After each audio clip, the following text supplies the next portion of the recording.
خدای تعالی عمرتان عمر با برکت بینید، سلامت باشید، خوشبخت باشید، صاحب فرزند شوید، صاحب نبیره و عبیره شوید. همین آرزوها میکنیم، توی میکنیم، معرکه میکنیم، خرسندی میکنیم و آرزوی هر یک پدر و مادرم همین است.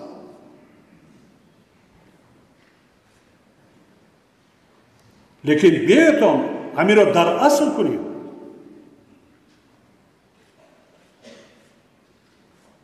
با بدبختی تله ندهیم.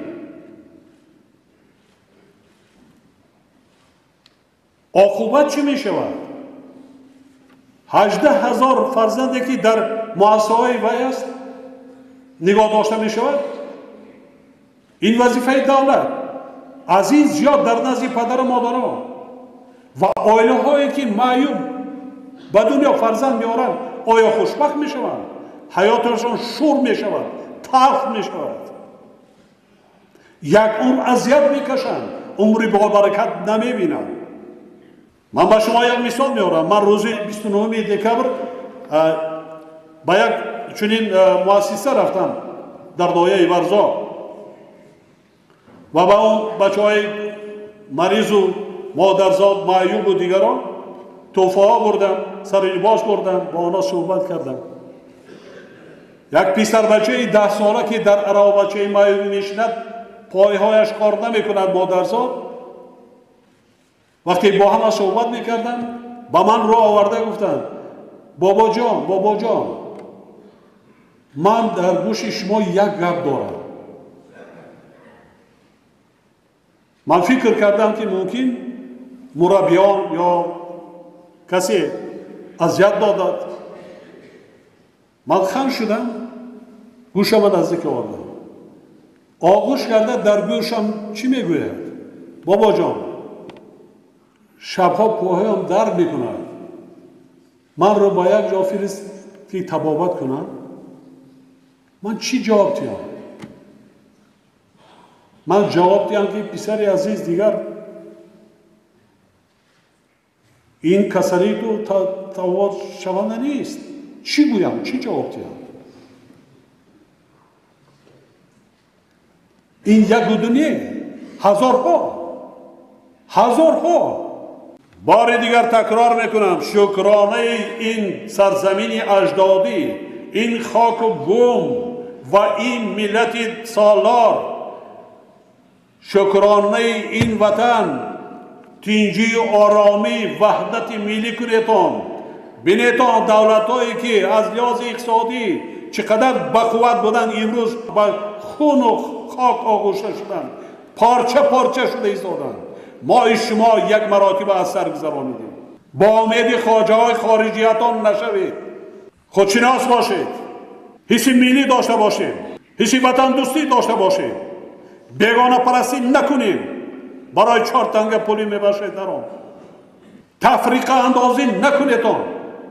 همه ما اخبار جامعه جهانی را دیده ایستادیم، چی از در دنیا طرز کار کردن در کار که از پرزیدنت کشور، وزیر تندرستی، اعضای حکومت، وکیلان محترم ما در خودی که داخل کشور طبابت کنند، نه به خارج روند.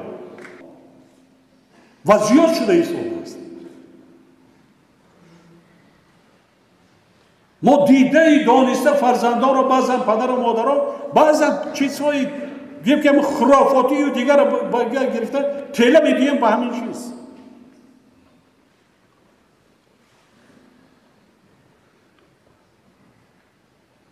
این پروگرام با مردم کار کردم.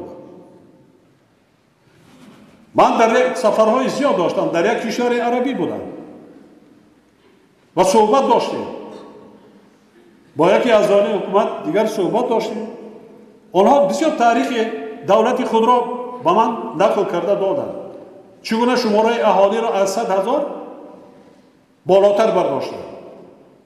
وقتی با یک دیگر در یک دولت که خانه‌دار شدن، خویشاوندان نزدیک شد، ملت از بین رفت و قرار قبول کردند که ازدواج کردن از دیگر کشورهای مسلمانی اجازه دارد. که تا نسل را نگاه دارد، سالمی نسل را نگاه دارد. حالا شماره شد قریب 1.5 میلیون از 100,000. اما در جای همه آرزو امیدوار را میکنیم چی گم؟ توکل. این پرابلم من میدارم در یک شهر تا 300 معیوب تولد شده است. 300 در یک خانه 3-4 معیوب تولد شده است. چگونه عمری با برکت میبیند؟ چگونه از جهت روحی روانی همون عائله خوشبخت میشود؟ پیش راهش گرفتن ممکن؟ پیش راه یگان جای مشکلی ندارد. راه درست انتخاب کردن هم ممکن. جوانان نسل میدانند اکثریت ما پدر و مادرها گناهگار است. نه حالا همین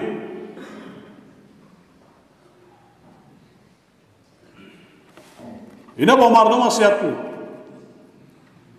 مسئولیت کنید. نباشد قانون‌های جدی قبول میکنید. مکتبات قریب 60% زیاد امروز آموزگاران معلم‌ها هستند، بانوان هستند، مخصوصا با دختران.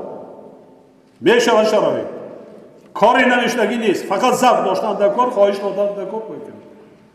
بسیاری ها میگن، حتی من هم سوال میتونم، بعضا کلمه هایی هست که در کتاب ما شرح میکنیم با مکتب بچه ها وای کنیم، در مکتب بچه وای در کتاب هست، لیکن در اینترنت وایش بین تلفن چی گپا فرزند از گپ نمیزنه، از اون نمیدونه. خوبش فهمون، سیاه رو از سفید فهمون. پسرم دخترم من این کار خوب نیست، من این راه درستش این است. با مردم دروغ گفتن در کار نیست. هدف چی است؟ فهمون؟ مردم را فریب دادن من در کار نیست. همون سالهای جنگی شهروندی فریب کرده آوردیم میدانا را پر کردیم، با عاقبت به چی رسید؟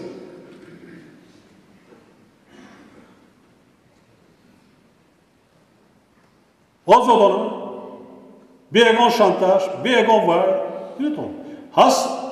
ارگان‌های صلاحیت دار در کجا کمبودی است؟ در قانون درج گردیده است. مراجعت کنید، اصلاح کنید. ما مردم تاجیکستان، این ملت و این سرزمین و این خاک از درون جنگ و خون و خلاب بیرون برآورده ملت سرجم کرده. ما شما اینا فراموش کردن ما در کار نیست.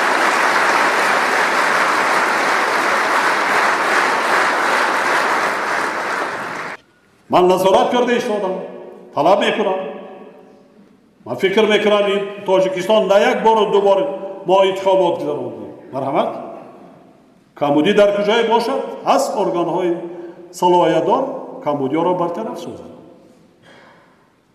دیگه هیچگاه خیانت کردن در کار نیست.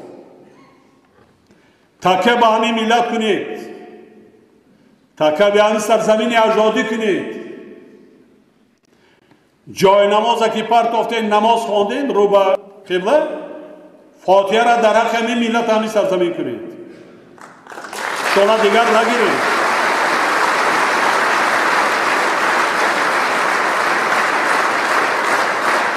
در یگان دولت دیگر ما شما را انتظار نیستند. آنهایی که سال جنگ شهروندی فراری بودند بدانند، شهری غریبی را چشیدند. من این را آگاه کرده ایستادم. دولت آماده است. وظیفه دولت تامین کردن امنیت، ترتیبات جمعیتی. من باوری کامل دارم مردم ما علاقه سطحی معرفتی و حقوقش خیلی پیشرفته است. همه حزب و سازمان هایی که هست خیلی جوان هستیم، خیلی جوان هستیم. اکنون تشکل یافته ایستادیم. در دنیا حزبایی هست که قریب 100-200 سال فعالیت میکنند، بعضا کمبودیا صادر میکنند. ما هم 10 سال نشده است، 15 سال نشده است، 5 سال نشده است. بیکمبودی نیستیم. با احساسات داده شدن در کار نیست. با امید خواجه‌های خارجی نشوید که در همان بالای علاب بنزین و کراسین هم میریخته، یکم از همین وطن گرفته میروند. ما شما باید بمانیم. رسما آگاه کرده است. ما چه شدیم همه مسئولیت ها را داشتیم. دولت است، ساختارهای جمعیتی هم می شود، تشکیلات های جمعیتی هم می شود، حزب های سیاسی هم می شود. ما از سر گذراندیم. سال 1992 وقتی که 91 ما جمع شدیم ندیدیم دیگر حزب و سازمان ها را ندیدیم. برای من داشتیم حزب و سازمان ها و غیر حکومتی یا که حزب های سیاسی، سازمان های جمعیتی در کجا تشکل می یابند؟ در کشوری که در آنجا ثبات است، امنیت تامین است، ملک اینجا آرام است. ما خود شاهد هستیم. به تمام مردم شریف کشور و همه شما حاضرین گرامی صحتمندی و برای کامیابی های روزافزون آرزو می نمایم. همیشه سلامت و سربلند باشید.